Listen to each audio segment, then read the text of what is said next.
Hello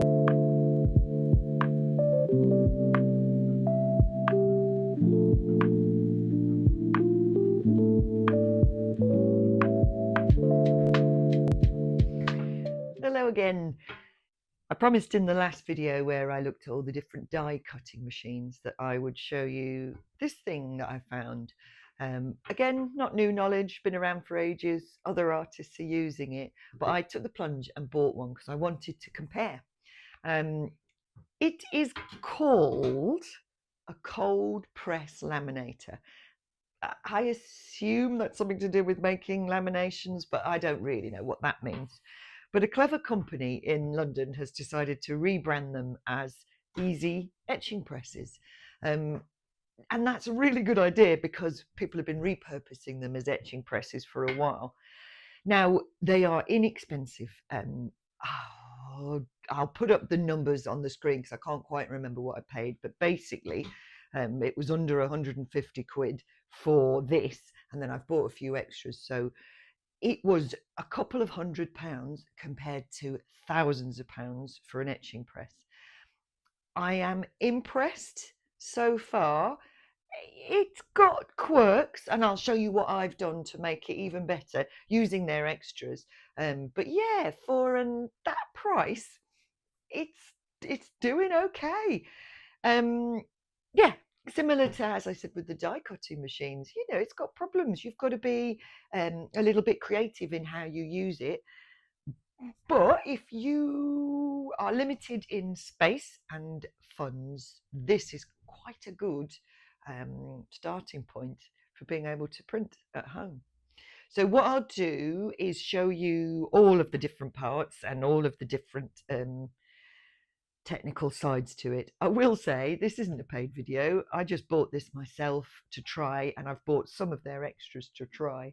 I don't need sponsoring from them. I just think I wanted to show you how I would use it, and as I say, I'm quite impressed. There probably are other brands, there probably are other alternatives similar to this that you could repurpose. So as I always say with printmaking, it's about trial and error, finding out what you need, bodging it, making things work the way you want them to work, and don't feel like you have to only use a specific specialist thing, because you don't. You can make anything work. It's all subjective. It's all what you want to try and create. So let's have a look at this machine and all the parts of it. So it comes out of the box like this. You have to attach these little feet or ledges, but it comes out of the box like this. So these flap down onto these little supports, and then you have a handle that turns the bottom roller. It's very much like a mangle, if you remember or have seen mangles from the past. That is the principle, and they are rubber soft rollers, which again is not ideal for an etching press, but they work. So that's something to bear in mind. Again, that's why etching presses cost thousands. They have gears, they have metal or steel rollers. But this, as a cheap alternative, will certainly do an awful lot for you. So we've got the roller, the bottom wheel is rolling. These are your pressure dials. So if you can see, it will go up or down. So that is brilliant for etching, for printing, because you want to be able to adjust your pressure. So it's got adjustable pressure dials. It comes with an MDF board as your printing bed, so you can print on it. I would say that's not big enough, and I certainly wanted it to go to the absolute max. So I have cut myself another piece of MDF that I will show you in a minute. It also came with a blanket that I didn't like, which was just a cheap piece of felt. So I have cut myself a larger piece of felt to go with the new bed. But again, I'm not sure what millage that is, but 15 mil maybe. I can measure it. But that's all you need: hardboard, chopping board, plastic or MDF, and you could make yourself a new bed, which in the style of Blue Peter is what I did, and I made a larger, you can see it's just a piece of MDF, very much a repurposed one from my cellar, and I covered it in some sticky back plastic so it's wipeable. But if you can see, it is now a bit thicker than the other one, so I need to just loosen the pressure. Obviously you should always loosen both sides at once, but I'm doing it with one hand. So yeah, the whole width of the aperture, so that means I can print, and I can't quite remember actually, so let me get a ruler out. It means I can print, yeah, so the bed is 35 centimeters, so realistically I could print, you know, the absolute max would be about 33, but if we say 30 centimeters, that's bigger than A1.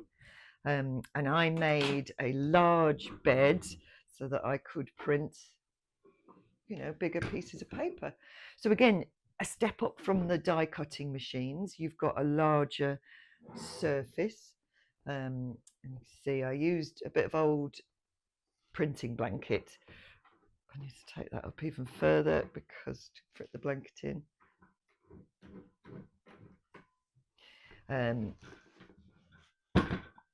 So actually this is fun. While I am showing you this, this is illustrating some of the problems. So in putting the larger bed in, and then I'm going to adjust the pressure so it's tight. This little handle is very flimsy and very difficult to work with, in my opinion. Not impossible, but it's difficult. So they actually sell a larger handle, which is brilliant. I will show you how to fit that, but we obviously need to go to the edge of the table.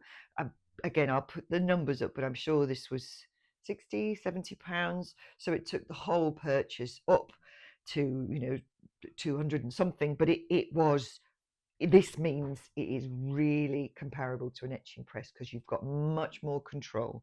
So I would say that is worth it. The other problem I was having, if you can see, this is kind of flapping around, and once you get to the end, it rocks a bit. So I looked for a way of attaching it to the table, and they sell, which is brilliant and changed everything. They sell these feet that you can attach underneath these and attach them to the table. So I'll show you that now.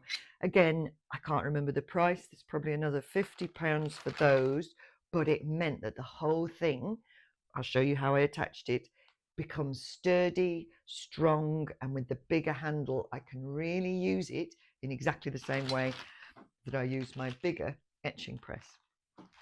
But the principle is the same.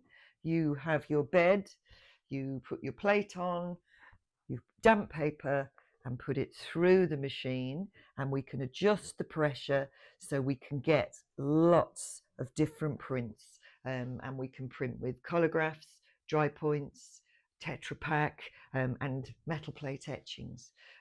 You could also, I keep forgetting that, you can use it for relief work as well, but I have no experience with printing lino or woodcut or wood engravings. So look for other artists that do that. I only work with intaglio methods, dry points, etchings, collagraphs.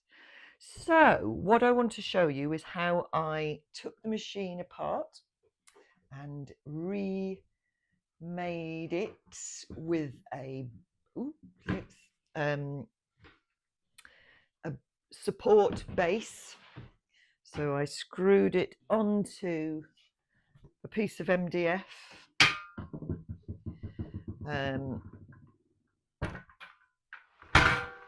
I take these off and replace them with the feet that come,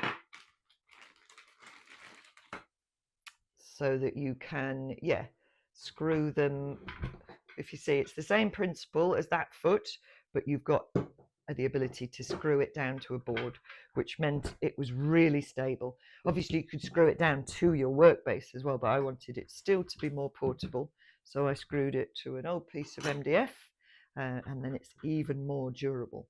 So I'll show you now how you take these feet off, put those on, how I attach this handle, and then we'll have a go. I'll do a little example of printing and show you what the possibilities are.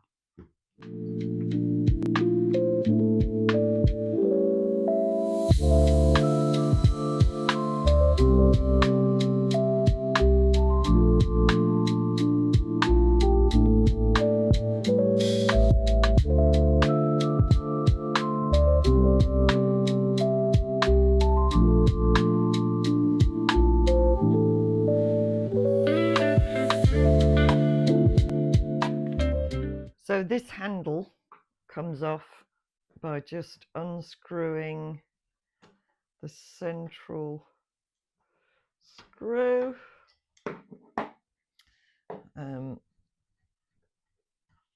Let's put that back in there to keep hold of it.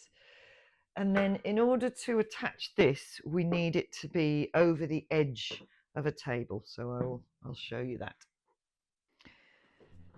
So in order to attach the larger handle, obviously we need it to be over the edge of a workbench, which is annoying because it means you can't work anywhere, but actually it means you've got real control when you are making your print.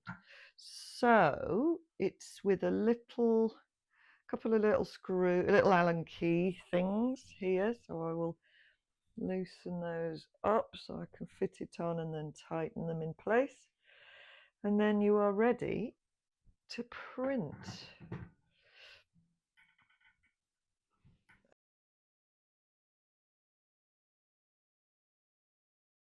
I don't know if you can see, but that is turning the bottom wheel as it moves.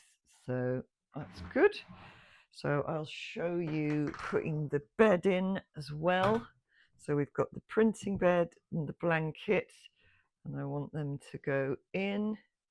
I need to loosen it a bit to just get it in. Loosen it a bit more to get it all central. And then I can tighten. And the thing, we always try and turn them at the same time. You don't want uneven pressure. So, you know, common sense, you want it to be both pressured at the same side. If you loosen one and not the other, you're going to have uneven pressure. So you can go right back down till they're both even and then loosen it up a little bit. I tend to do it in turns as well. So I'll go 1, 2, 3, and then close it 1, 2, 3, so I know that they're even. So you can see it's now working as an etching press, and it's much stronger than it was before. It's not wobbling around as much. These need tightening. So what I'll do is ink up a plate, and show you how we can print with it. Okay, so I'm going to ink up this collagraph plate to show you. I've been printing this one recently for a small edition, and I would say it's working really well on this machine as well as my etching press, so I can compare.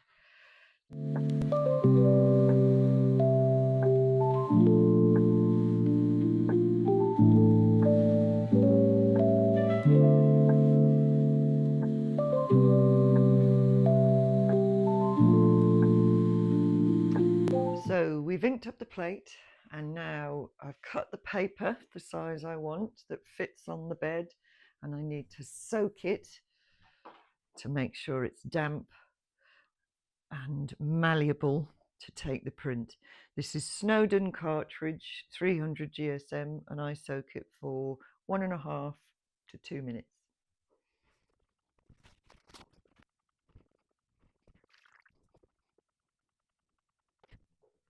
So it's coming up to the time. I'm going to take it out of the water and soak, drip off the worst, and then blot.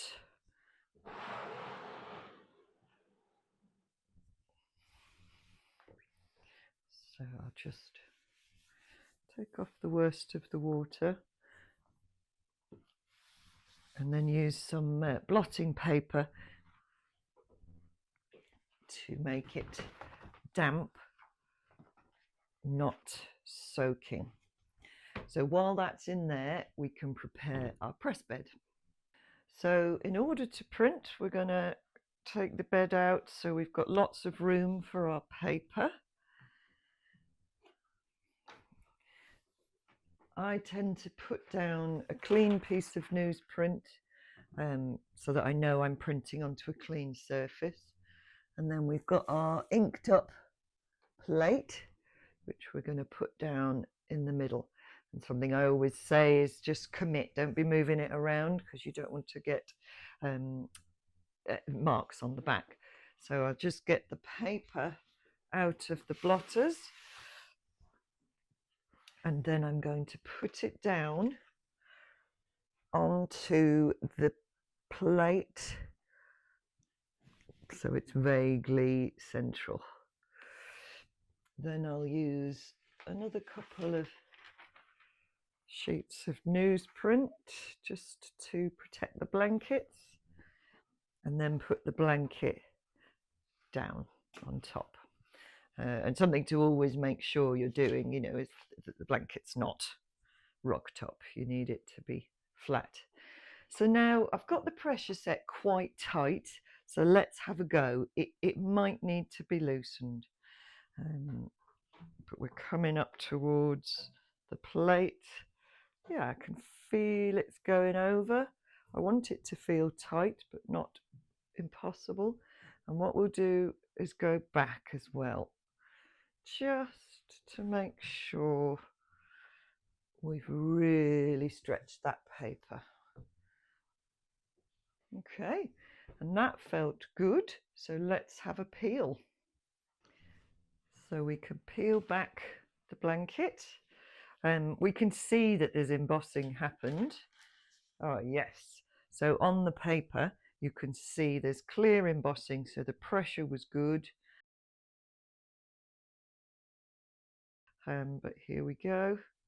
Oh, yeah, that is a pretty damn nice print.